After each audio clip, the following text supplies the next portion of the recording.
C'est la fin d'un calvaire pour ces civils qui escaladent les ruines de la Syrie Azovstal, filmés ici par les hommes du bataillon Azov.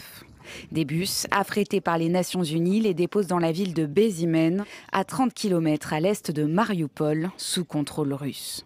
Natalia était employée chez Azovstal.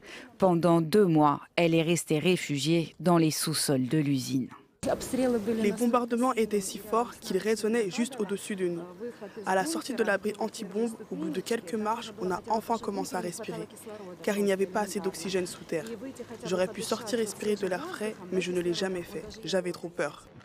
Les Russes affirment que les évacués de Marioupol qui le souhaitent peuvent se rendre dans des territoires contrôlés par Kiev. Un premier groupe de civils est attendu à Zaporijjia.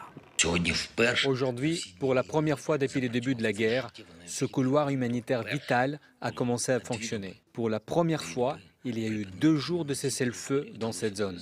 L'usine Azovstal, dernier bastion de la résistance ukrainienne à Marioupol, est un enjeu stratégique. Sur ces images fournies par l'entreprise américaine Maxar, le complexe sidérurgique apparaît totalement détruit par les bombardements.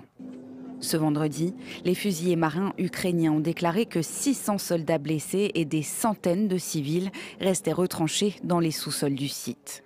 Le régiment Azov, un bataillon de résistants fondé par des membres de l'extrême droite ukrainienne, a publié cette vidéo. Nous sommes coincés ici depuis trop longtemps, isolés, encerclés. Nous ne sommes plus approvisionnés et nos vivres s'épuisent. Selon un officier ukrainien lui aussi présent à Azovstal, les bombardements sur la Syrie auraient repris dès la fin des évacuations.